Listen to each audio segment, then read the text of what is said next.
Doctor HS. पाली साहब, आपका बहुत बहुत शुक्रिया हमारे प्रोग्राम में शमूलियत के लिए। सबसे पहले मैं ये जानना चाहूंगा कि ये कंसेप्ट क्या है स्मार्ट इंडिया हैकाथन का, और इसका मीनिंग कॉमन मैन के लिए क्या है? Smart India hackathon government of India का बहुत एम्बिशियस प्रोग्राम है, जिसके थ्रू वो यूथ को इन्वॉल्व करना चाहते हैं स्टार्टअप्स के लिए, नए नए इनोवेशन के लिए, और उन्हें इस तरह का प्लेटफॉर्म प्रोवाइड करना चाहते हैं जिससे कि ज्यादा से ज्यादा अपने देश के यंग जनरेशन इसमें पार्टिसिपेट करे और नए नए सोल्यूशन ढूंढे। तो इसलिए गवर्नमेंट ने जितने भी इंजीनियरिंग इंस्टीट्यूट्स हैं, हमारे देश में 5,000 से ज्यादा प्रीमियर इंजीनियरिंग इंस्टीट्यूट्स हैं, सभी इंस्टीट्यूट को एक प्रॉब्लम प्रोवाइड करते हैं और वो प्रॉब्लम्स के सॉल्यूशन ढूंढते हैं। उन सॉल्यूशंस के लिए देश भर में पूरे साल ये एक्टिविटी होती रहती है और दिसंबर में जाके इसका फाइनल डिसाइड किया जाता है। तो इस बार गवर्नमेंट मिनिस्ट्री ऑफ एजुकेशन की तरफ से एनआईटी श्रीनगर को चूज किया गया है इसके फाइनल और फिनाले को ऑर्गेनाइज करने के लिए। पाली साहब, क्या क्या एक्टिविटीज होंगी इसमें? सर, पूरे देश की सारी मिनिस्ट्रीज इन्वॉल्व हैं। सारी मिनिस्ट्रीज ने अपनी अपनी प्रॉब्लम्स जो आती हैं उनकी वर्किंग में या लोगों की सुविधा पहुंचाने के लिए उन्हें क्या सोल्यूशन ढूंढ सकते हैं, इस तरह की प्रॉब्लम्स दी गई हैं। इस हवाले से यहाँ पर 2 दिन का ग्रैंड फिनाले है जो 11 तारीख को सुबह 7 बजे स्टार्ट होगा और पूरी टीम लगातार 36 घंटे बैठेगी और वो एक नया सॉल्यूशन 36 घंटे के बाद उस मिनिस्ट्री को देगी। तो इस तरह से हमारे पूरे देश भर से 25 टीमें आई हैं, जिसमें 7 टीमें तमिलनाडु से हैं, 4 महाराष्ट्र से हैं, 4 आंध्र प्रदेश से हैं, 2 तेलंगाना से हैं, 2 छत्तीसगढ़ से हैं, 1 दिल्ली से है, 1 पंजाब से है। तो अदर 21 प्रदेशों से अलग अलग जगह से टीमें हैं और हमारे पास 2 मिनिस्ट्रीज की प्रॉब्लम्स को हम सॉल्व करेंगे। एक मिनिस्ट्री है gas authority of India limited और दूसरी है ministry of social justice empowerment. इनके अपने अपने प्रॉब्लम्स के साथ मिनिस्ट्रीज हमारे पास आई हैं और ये प्रॉब्लम्स का सोल्यूशन ये 25 टीमें ढूंढेंगी, जिसमें से 5 विनर्स डिसाइड किए जाएंगे। इन मिनिस्ट्रीज की गेल की 3 प्रॉब्लम है और सोशल जस्टिस की 2 प्रॉब्लम है। तो हर एक प्रॉब्लम के लिए एक विनर ढूंढा जाएगा और उस विनर को 1 लाख रुपए का प्राइज तुरंत इस प्रोग्राम के जैसे एंड होगा, जब विनर डिसाइड होगा तुरंत के तुरंत 1 लाख रुपए का सीड मनी के तौर पे उसे प्राइज दिया जाएगा, जिससे वो उस डेवलपमेंट को और आगे ले जा सके और उसके बाद उसमें गवर्नमेंट ऑफ इंडिया उसे और हेल्प करेगी, जिससे अपना स्टार्टअप तैयार कर सके, अपना नया बिजनेस स्टार्ट कर सके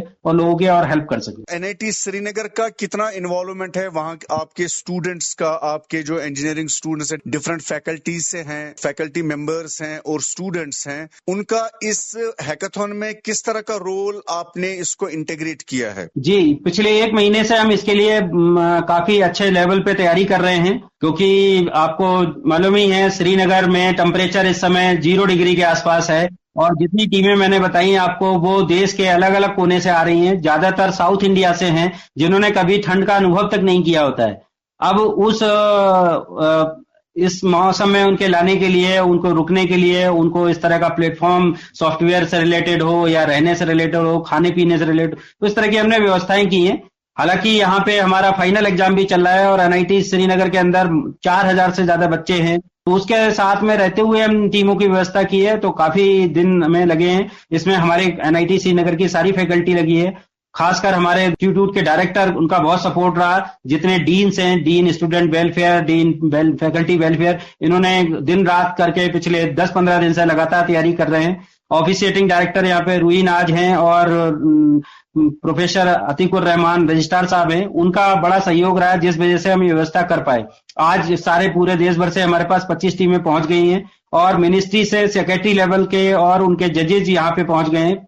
50 लोग हमारे मेंटर हैं, इसके अलावा 25 से 30 मिनिस्ट्री लेवल के लोग हैं। तो वो सब के लिए हमें बड़ी तैयारी करनी पड़ी और उम्मीद करते हैं कि हम ये प्रोग्राम बहुत सक्सेसफुल करेंगे। किस तरह के ऑब्जेक्टिव्स आप एक्सपेक्ट कर रहे हैं कि इस हैकाथन से आपको अचीव होंगे? इसमें हमारे पास 2 मिनिस्ट्रीज हैं, जिसमें मिनिस्ट्री ऑफ गेल के 3 ऑब्जेक्टिव्स हैं, 3 प्रॉब्लम स्टेटमेंट है। पहली प्रॉब्लम स्टेटमेंट है intelligent enterprise for enhancing the organisational driven chatbot integration. उसके अपने जो जितने भी सिस्टम में प्रोसेस होता है उसको कैसे इंटीग्रेट करें।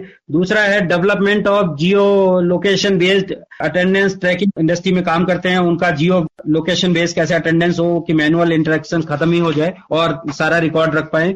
तीसरा है tool and secure automatic network topology creation. ये 3 प्रॉब्लम्स हैं गेल की।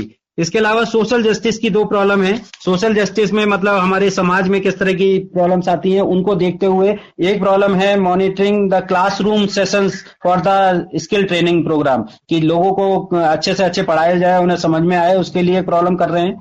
दूसरा है एक प्रॉब्लम पे interactive skill enhancer, virtual reality को ध्यान में रखते हुए उसकी कैसे किसी भी पर्सन की स्किल्स को डेवलप किया जा सकता है। इस तरह के सोल्यूशन जो समाज में या ऑर्गेनाइजेशन को किस तरह से हेल्प कर सकते हैं उस तरह के सोल्यूशन ढूंढ रहे हैं, और इन सोल्यूशन से हमारी लाइफ थोड़ी कंफर्टेबल हो जाती है और किसी भी तरह से हम समाज को कुछ अच्छा दे पाए, ये उद्देश्य है, और इस उद्देश्य के साथ स्टूडेंट अपनी प्रॉब्लम्स को सॉल्व करेंगे। जिस तरह के भी आप सॉल्यूशंस ढूंढ रहे हैं, एक कॉमन मैन, स्ट्रीट मैन इसको किस तरह से समझ सकता है और वो किस तरह से इसके साथ जुड़ सकता है? जैसे मैंने बताया, सोशल जस्टिस की जो प्रॉब्लम्स हैं वो समाज से रिलेटेड हैं। पहले जैसे कोई भी यहाँ पे कश्मीर में है और वो इतना पढ़ा लिखा नहीं है, या फिर उसका जो मीडियम है लैंग्वेज का वो दक्षिण भारत या साउथ के लोगों के साथ इंटरेक्ट नहीं कर सकता, तो इसमें वर्चुअल रियलिटी मतलब हम वीडियो, ऑडियो और उसकी लैंग्वेज में जिसमें उसे समझ में आता है उसमें ट्रांसलेट करके देगा।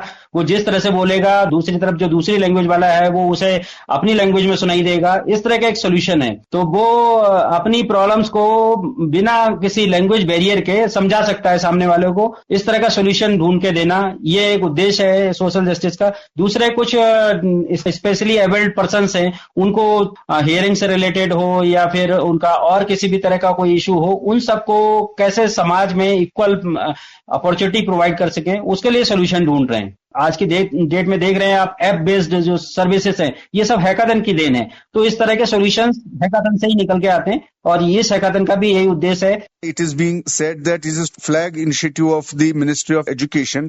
तो एजुकेशन सेक्टर को ये हैकाथॉन्स जो हैं, जो भी जिस तरह की भी एक्टिविटीज हो रही है, बड़ी टेक्निकली यानी स्किल्ड लोग इसमें इन्वॉल्व होते हैं और नई इनोवेशंस आती हैं, तो उस मिनिस्ट्री या एजुकेशन सेक्टर में इसका किस तरह से एक रोबस्ट फायदा होगा, एक कंप्रहेंसिव फायदा होगा? सर, ये बहुत बड़ा इनिशिएटिव है, जैसे आपने अभी डिस्कस ही किया मिनिस्ट्री ऑफ एजुकेशन का। सबसे बड़ा चैलेंज है हमारी एम्प्लॉयमेंट का, तो स्टूडेंट केवल और केवल कंपनी में जाके जॉब ना करे, तो उसे इस तरह का एक एनवायरनमेंट, माहौल प्रोवाइड कराना है जिससे कि वो अपने आप से अपना स्टार्टअप शुरू कर पाए और एंटरप्रेन्योर बन पाए। इस उद्देश्य से इसका प्रोग्राम का मेन जो ऑब्जेक्टिव है उसके कोर में कि अपना स्टूडेंट खुद से इतना सेल्फ डिपेंडेंट हो जाए कि उसे नौकरी ना ढूंढनी पड़े, वो अपने आप एंटरप्रेन्योर बने और लोगों को जॉब दे। तो इस उद्देश्य से मिनिस्ट्री ने ये प्रोग्राम शुरू किया है और पिछले 7 सालों में बहुत अच्छे रिजल्ट आए हैं। आम लोगों की इंफॉर्मेशन एजुकेशन के लिए या कम्युनिकेट उनके साथ करने के लिए आप किस तरह से अपनी इंफॉर्मेशन एजुकेशन कम्युनिकेशन एक्टिविटीज करते हैं, ताकि उन्हें ये समझ आए कि इसका ये जॉब प्रोवाइडर है, जॉब प्रोवाइडर क्रिएट हो रहा है, जनरेट हो रहा है, इसकी तरफ किस तरह आप ध्यान दे रहे हैं? सबसे मेन जो उद्देश्य है कि हमारी इंफॉर्मेशन टेक्नोलॉजी उसमें किस तरह से कंट्रीब्यूट कर पाए कोई भी मिनिस्ट्री। हर मिनिस्ट्री के अपनी अपनी प्रॉब्लम्स हैं, वो लोगों से डायरेक्ट नहीं जुड़ पा रहे हैं, उसके लिए एक इस तरह का इंटरफेस तैयार हो जिसमें उनका लैंग्वेज या उनका कम्युनिकेशन बैरियर ना बने। तो उसमें चाहे आप देखते हैं, चाहे होटल इंडस्ट्री हो, चाहे ट्रांसपोर्ट इंडस्ट्री हो, ओला उबर देख रहे हैं, या आप टिकट बुकिंग से रिलेटेड चीजें हो, आज की डेट में सब कुछ घर बैठे सब कुछ हो पा रहा है, संभव पॉसिबल है। चाहे वो अपने बिल्स, इलेक्ट्रिसिटी बिल हो, गैस का बिल हो, या फिर आप देखते हैं आपका चालान जो रोड पे कट जाता था उसके लिए लोगों को परेशान होना पड़ता था, जाना पड़ता था, आज सारा कुछ घर बैठ के हो पा रहा है। तो उसके लिए क्या है, एक कॉमन मैन अपने फोन पे ये सारी सुविधाएं कैसे ले सकता है। अब दूसरी सबसे बड़ी समस्या आज की डेट में, यदि ऐप यूज कर रहे हैं तो आप देख रहे हैं कि साइबर सिक्योरिटी की है। तो साइबर सिक्योरिटी से रिलेटेड भी, जिससे किसी कॉमन आदमी के साथ कुछ ऐसा प्रॉब्लम क्रिएट ना हो जाए जो वो ऐप के साथ यूज करे और उसके साथ कुछ थ्रेट आ जाए, उन सब सॉल्यूशंस को कि ऐप पूरी तरह से सेफ हो, चाहे वो बैंकिंग से रिलेटेड हो या और कोई ट्रांजैक्शन कर रहा हो, तो इनके लिए हैकाथन में नए नए सॉल्यूशन ढूंढे जा रहे हैं। और एक कॉमन आदमी इस प्रॉब्लम्स को, इस सॉल्यूशंस को कैसे यूज कर पाए, उसे यूजर फ्रेंडली कैसे बना सके, इसके लिए हैकाथन का मेन उद्देश्य है। एनआईटी जो है श्रीनगर, इसका कितना कंट्रीब्यूशन है, जो स्टूडेंट्स हैं या फैकल्टी मेंबर्स हैं, वो इस हैकाथन में ग्रैंड फिनाले में कितना है, कितने लोग इससे जुड़े हैं एनआईटी श्रीनगर से? सर, एनआईटी श्रीनगर से 100 के लगभग इसमें फैकल्टी इन्वॉल्व है और लगभग 200 के लगभग स्टूडेंट इन्वॉल्व हैं सारे अरेंजमेंट में, इनको फैसिलिटेट करने में। साथ के साथ सबसे बड़ा योगदान हमारे एडमिनिस्ट्रेशन का है, जिसमें हमारे ऑनरेबल डायरेक्टर, जिन्होंने पूरा सपोर्ट रहा, हर तरह का जिस तरह की भी रिक्वायरमेंट हुई उस तरह उन्होंने हमें हर तरह से फैसिलिटेट किया है। और यहाँ के जो डीन्स हैं, dean student welfare, dean faculty welfare, registrar, इन्होंने हर तरह की, कुछ सपोर्ट हमें आईसीटी ने या हैकाथन के फंड से भी मिला है, बट काफी कुछ एनआईटी श्रीनगर अपने लेवल पे अरेंजमेंट कर रहा है। आपका मैसेज क्या है प्रोफेशनल्स जो हैं, जो इस सेक्टर में जा सकते हैं, उनके लिए क्या है कि इनोवेटिव डिसिप्लिन में जाके वो जॉब भी अपना सिक्योर करे, अपना लाइवलीहुड भी उन्हें मिले और वो जॉब प्रोवाइडर भी बने? सबसे बड़ा उद्देश्य इस प्रोग्राम का यही है कि जम्मू कश्मीर, जहां पे ये हैकाथन पहली बार हो रहा है, लोगों को इसके बारे में जानकारी मिले। यहाँ का यूथ और यहाँ का हमारा student, NIT Srinagar, Kashmir university, IUST, इन सब के स्टूडेंट में ये अवेयरनेस आ पाए और वो भी इसमें अगली बार बढ़ चढ़कर हिस्सा ले पाए और नए नए सोल्यूशन ढूंढने में हेल्प करें, और वो समझ भी पाए कि ये एक ऐसा प्लेटफॉर्म है जहां पे जाके वो अपने एम्बिशंस, अपने जो विजन्स हैं या अपने ऑब्जेक्टिव्स हैं, वो पूरे कर सकते हैं, हमारे देश को और आगे बढ़ाएं। आपको कैसा फील हुआ ओवरऑल कश्मीर का माहौल, हॉस्पिटैलिटी, किस तरह से आप फील कर रहे हैं? इसमें कोई दो राय नहीं है कि यहाँ पे कश्मीर हॉस्पिटैलिटी के लिए पहचाना जाता है, चाहे वो किसी भी लेवल पे हो। हमारा कोई भी पार्टिसिपेंट जहाँ पे भी जा रहा है, घूम के आ रहा है, या फिर हमारे और डेलीगेट्स जितने भी आए हैं, यहाँ की हॉस्पिटैलिटी को लेके बहुत मुरीद हैं यहाँ के, और उम्मीद करते हैं कि इसी तरह से ये परसेप्शन और अच्छा होगा हमारा एनआईटी श्रीनगर का और हमारे श्रीनगर जम्मू कश्मीर का, जिससे कि अच्छे अनुभव लेके यहाँ से लोग जाएंगे।